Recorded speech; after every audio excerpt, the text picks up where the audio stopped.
কৃষকদের একটা দোষ আছে, দোষটা কি, দাম যদি একটু বাড়তি দেখে কম বেই করে কিছু কিছু করে বেচুক। এই যে আপনার যে 3-4 দিনই যে বাজারটা বাড়ছে, এইটাও কিন্তু একটা, অনেক লোক এসে আমাদেরকে জিজ্ঞাসা, ভাই এত বাজার বাড়লো কেন, কৈফত দেবো কি আমরা? আমরা যে একটা কৈফত দেবো, দেওয়ার মতো তো আমাদের কায়দা নেই। আসসালামু আলাইকুম প্রিয় দর্শক, আশা করি সবাই ভালো আছেন। দেশে প্রবাসে যে যেখান থেকেই আমাদের সাথে যুক্ত হয়েছেন সকলকে অসংখ্য ধন্যবাদ। দর্শক, আজকে 22শে জুলাই 2026 সাল। আমি বর্তমানে অবস্থান করছি শ্যামবাজার লালকুঠির। তা দর্শক, আজকে জানিয়ে দেবো আলু, পেঁয়াজ, রসুনের দামটা কেমন আছে।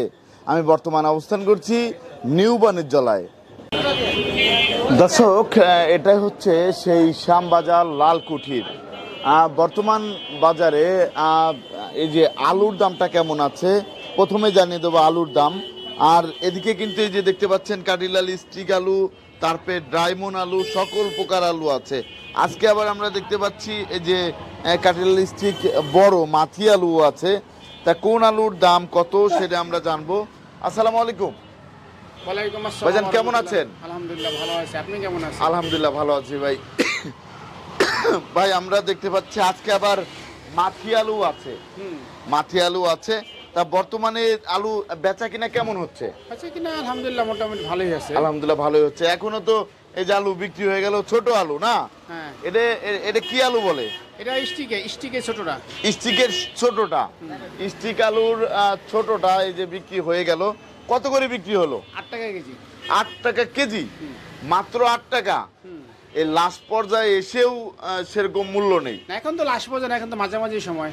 জি জি জি, এখন তো মাঝামাঝি মাঝামাঝি সময়। আর কতদিন পরে আবার নতুন আলু উঠবে? নতুন আলু আসতে আরো 5 মাস। আরো 5 মাস সময় আছে। 5 মাস সময় লাগবে নতুন আলু আসতে। তা এই যে আমরা যে আলুগুলা দেখতে পাচ্ছি, এটা তো কাঠিলাল স্টিক আলু। হ্যাঁ, এই আলুটা কোন জায়গার? এটা মুন্সিগঞ্জে হচ্ছে। এটা মুন্সিগঞ্জের আলু না? তা এর দাম কেমন যাচ্ছে? 19.5 টাকা। 19.5 টাকা কেজি জি। দরে বিক্রি হচ্ছে। তারপর আমরা দেখতে পাচ্ছি যে আরেকটা ডায়মন্ড আলু আছে। এটা কোন জায়গার? এটা জয়পুরহাট।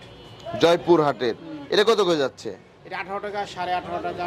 18 থেকে 18.5 টাকা কেজি দরে বিক্রি হচ্ছে। হ্যাঁ। তারপর আমরা দেখতে পাচ্ছি যে আরেকটা আলু আছে। এটা মুন্সিগঞ্জ। এটাও মুন্সিগঞ্জে। হ্যাঁ। এটা কত করে যাচ্ছে? সেম দামই, 18.5 টাকা কেজি। 18 টাকা কেজি। 18.5 টাকা কেজি। তারপর আমরা এই যে মাথি আলু দেখতে পাচ্ছি। এটা তো হোটেলে বেশি চলে। হোটেলে ফ্রেঞ্চ ফ্রাই, জি, জি, জি। চিপসের জন্য। এই আলুগুলা কত করে যাচ্ছে? এটা 20 টাকা 50 পয়সা থেকে 21 টাকা। 20 টাকা 50 পয়সা থেকে 21 টাকা কেজি। 21 টাকা কেজি দরে বিক্রি হচ্ছে আজকের বাজারে। হ্যাঁ। আর এটা কোন জায়গার? এটা আপনার জয়পুরহাট। জয়পুর হাটের আলু। তারপর আমরা দেখতে পাচ্ছি যে বড় সাইজের আপনার ডায়মন্ড আলু আছে। এটা কত করে যাচ্ছে? এটা হলো ডায়মন্ড না, এটা ডায়মন্ড বলে না, এটা হলো আপনার আলুর নাম হলো সেভেন আলু বলে? সাগিদা না, সাগি। সাগিদা। এটা বিক্রি হচ্ছে সাগি। এই আলুটা কত করে যাচ্ছে? 18 টাকা কেজি। 17.5 18। 17.5 থেকে 18 টাকা কেজি দরে বিক্রি হচ্ছে বর্তমান বাজারে। তারপর আমরা এই যে আরেকটা আলু দেখতে পাচ্ছি, এটা ডায়মন্ড। এটাও ডায়মন্ড। এটা কত করে যাচ্ছে? 18.5 18 টাকা কেজি। 18.5 থেকে 18 টাকা কেজি দরে বিক্রি হচ্ছে। তা বর্তমানে তো আলু ভালোই চলতেছে। হ্যাঁ আলহামদুলিল্লাহ, খারাপ না, ভালোই চলছে। গেলবার তো দাম আরো বেশি ছিল, এবার তো সেরকম দাম নেই। এই সেম দাম বর্তমানে সময়ে গত বছর এই দামই ছিল। জি জি। এই দামই ছিল গত বছর। তা এখন দাম কৃষকরা কি বলতেছে, দাম কি বাড়ার দরকার আছে কিনা? অবশ্যই বাড়া দরকার আছে। 26 টাকা থেকে 28 টাকা বিক্রি হলে মুন্সিগঞ্জে আলু 25 থেকে 26 টাকা, রাজশাহী বা জয়পুরহাটে ওগুলো হলো 27 থেকে 28 টাকা। এই দামে বিক্রি হলে ওনাদের চালান উঠতো, পুঁজিটা ঘরে উঠতো। আর ধন্যবাদ। প্রতি কেজিতে 7 টাকা 8 টাকা করে লস হইতেছে প্রতি কেজিতে। প্রতি কেজিতে। ধন্যবাদ। দর্শক, আমি চলে এসেছি নিউ বাণিজ্যালয়ে। তা নিউ বাণিজ্যালয়ে আজকে পেঁয়াজের বাজারে কি অবস্থা সেটা আপনাদেরকে জানিয়ে দেব। আমরা এখন সরাসরি কথা বলবো বিক্রেতা ভাইয়ের সাথে। আসসালামু আলাইকুম ভাই। ওয়ালাইকুম আসসালাম। কেমন আছেন ভাই? আছি আলহামদুলিল্লাহ, ভালো আছেন? আলহামদুলিল্লাহ ভালো আছি। বেচা কেনার কি অবস্থা ভাই? বেচা কিনা বাজে গেছে সকাল 8টা, কোনো বেচা কিনাই নেই। বেচা কিনা নেই? না, বেচা কিনা খুবই খারাপ। একবারে বেচা কিনা নেই। এখন এই যে কৃষকদের ঘরেও তো অনেক পেঁয়াজ পচে যাচ্ছে। কৃষকের তো পেঁয়াজ আছে, অনেক পেঁয়াজ আছে। কৃষকের অনেক পেঁয়াজ আছে। আপনার থাকলে কি হয়, কিন্তু অনেক পেঁয়াজ পচেও গেছে। অনেক পেঁয়াজ পচেও গিয়েছে। জি জি জি। পচেও গিয়েছে। তারপর আমরা দেখতে পাচ্ছি এই যে আরো পেঁয়াজ পাঠানো হয়েছে, এদিকে যে পচেও যাচ্ছে। ফাটা পেঁয়াজ পাঠাইছে, দেখেন না পচে একবার পানি পড়তেছে। ফাটা পেঁয়াজ, এই যে দেখেন দর্শক, ফাটা পেঁয়াজ পাঠানো হয়েছে। এই পেঁয়াজ আস্তে আস্তে গরমের আরো পচে গিয়েছে, একবার পচে গেছে, মানে পুরা গন্ধ হয়ে গেছে। এই যে গাড়ি থেকেই তো পুরা আরো পচে গিয়েছে, নামানোর পরে আজকেই তো নামছে এটা না, আর রাইতে নামছে, কি রাতে অবস্থা। নেমেছে। দেখেন রাতে নামার পরেই কি একটা অবস্থা এই পেঁয়াজে, তার তো একবারে অবস্থা খারাপই।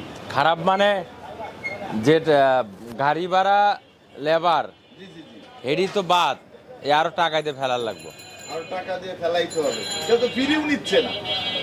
একবার কিছুই নাই, একবারে ইয়ে হয়ে গেছে, নষ্ট। দর্শক কেউ ফিরিও নিচ্ছে না। এই পেঁয়াজ দেখতে পাচ্ছেন বর্তমানে একবারে পচে একবারে সে গলে গিয়েছে, তাই তো? হ্যাঁ হ্যাঁ। গলে গিয়েছে। আরে আরে নাও। তা বর্তমানে এই যে আমরা জানতে চাচ্ছি এইখানে যে পেঁয়াজটা আছে এটা কোন জায়গায়? এটা আপনার রাজভাই, এটা নিয়ম পেঁয়াজ, এ বেশি 27-28। এটা হচ্ছে 27-28 একটু নিয়ন কোয়ালিটির পেঁয়াজ। তারপর আমরা দেখতে পাচ্ছি এই পাশে আরেকটা লট আছে, এটা ফরিদপুর। এটার দাম চাই 44-45, কিন্তু কোনো বেচা কিনা হয় নাই, কোনো কাস্টমারই নাই, কাস্টমার বুঝছেন? আসতেই আছে না। তো এখন কি বলবো বাজারের কথা, বাজারের কথা তো বেচা কিনা যদি কইতাম তাহলে বলতাম যে এই দাম বেচছি, বেচা কেনা কিন্তু কাস্টমারই নাই।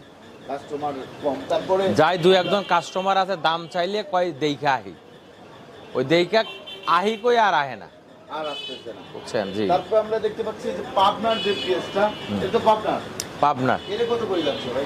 ওটা আজকে এরাও বেশি নাই, কালকে বেচছিলাম আপনার হইল গিয়ে 45-46, 45 থেকে 46 টাকা। কিন্তু আজকে তো নেয় না। রসুনের বাজারে কি অবস্থা? রসুনের বাজার বাড়তি, রসুন এটা বেশি 50-52। এই পেঁয়াজটা কোন জায়গা থেকে এসেছে? এ মাগুরা। এটা হচ্ছে মাগুরার পেঁয়াজ। এটা কত করে বিক্রি হলো আজকে? আরে ভাই একটাও বেশি নাই, এটাও বিক্রি করতে যদি পারেন বেচা কিনা হয় তাহলে, এখন বলা যাবে না, 11টা-12টার পরে। জি জি, কোনো কাস্টমার নাই, কাস্টমার আসার পরে তারপরে বলে বলা যাবে। কাস্টমার নেই। কালকে বেচছিলাম, কিন্তু আজকে কোনো কাস্টমার নাই। আচ্ছা, কাস্টমার নেই। এখন এই যে এই পাশের যে নাই, পেঁয়াজটা, কারণটা কি এই জিনিসটাই তো বুঝতেছি না। এটা কোন জায়গার পেঁয়াজ? ওরে ফরিদপুর। এটা ফরিদপুর। এটা কত করে যাচ্ছে? ওইটাই তো 3 বস্তা মাল কেবল বেচলাম 45, একবারে বাসা মাল। বাচ্চা মাল 45 টাকা বিক্রি হলো। তা বর্তমানে এখন কৃষকদের কি অবস্থা, তারা কি বলতেছে? কৃষকদের কি অবস্থা, কৃষক ভাইরা বলতে পারবো। জি জি, কৃষকদের অবস্থা, দাম তো কম ছিল, যাক একটু বাড়ছে, বুঝছেন? সেটাও তো বাড়া না, বাড়া। এখন এটা তো বাড়া না, কিন্তু কিছু কিছু জিনিস কি জানেন, এগুলা তো আসলেও বলতে নাই, কিন্তু তাদের দোষে, কৃষকদের একটা দোষ আছে। দোষটা কি, দাম যদি একটু বাড়তি দেখে কম কম বেই করে, কিছু কিছু করে বেচুক। এই যে আপনার যে 3-4 দিনই যে বাজারটা বাড়ছে, এইটাও কিন্তু একটা, অনেক লোক এসে আমাদেরকে জিজ্ঞাসা, ভাই এত বাজার বাড়লো কেন? কৈফত দেবো কি আমরা? আমরা যে একটা কৈফত দেবো, দেওয়ার মতো তো আমাদের কায়দা নাই। তারপর অনেকেরই বলছি যে দেখেন, কৃষক তো বিগত দিনে মাল বেচছি, প্রত্যেকেরই লস, কারণ মালের পথটা হইলো 45-50 টাকা, এখন ঘাটতি মারতি দিয়ে আমরা মাল বেচতেছি হইলো 25 টাকা 24 টাকা কেজি, তো অনেক লস। তো এখন একটু বাড়ছে দামটা, এখন বাইরেও তো আপনার মানে কৃষক ঠিক মতো পয়সা পাচ্ছে না, দামটা বাড়লো, বাইরে 1-2 দিন থাকলো, আবার যা তাই হচ্ছে আস্তে আস্তে। তাহলে এতে কৃষকের লস না? প্রচুর লস। যারা ব্যাপারী কিনছে তাদেরও তো কিন্তু লস, জি তাদেরও কিন্তু লস। এখন এই জন্য কাঁচা মাল এখানে কারো হাত নাই, হয়তো একজনের দোষ দিব যে সে বাড়াইছে, সে কমাইছে, কারোরই হাত নাই। কাঁচা মালে গতি মতন চলবে, দাম বাড়লেও কারোর হাত নাই, কমলেও কারোর হাত নাই। আমদানি কম হবে, দাম বাড়বে, আমদানি বেশি হবে, দাম এই সিস্টেম, বুঝছেন? এই জন্য মেন কথা থেকে, আমদানিতে এত বেশি তা না, মোটামুটি আমদানি, কিন্তু বেচা বিক্রি কম, বেচা বিক্রি কাস্টমারও কম, বেচা বিক্রি কম আছে। এরপরে মাস শেষ, তো মাসের আজকে হলো 22 তারিখ। জি জি জি, মাস শেষে বেচা কেনা একটু ছোলো হয়, আবার দেখা যায় মাস পয়লায় যদি বেচা কিনা হয়। এখন 7-8 দিন বেচা কিনা একটু খারাপই হবে। আপনাকে অসংখ্য ধন্যবাদ।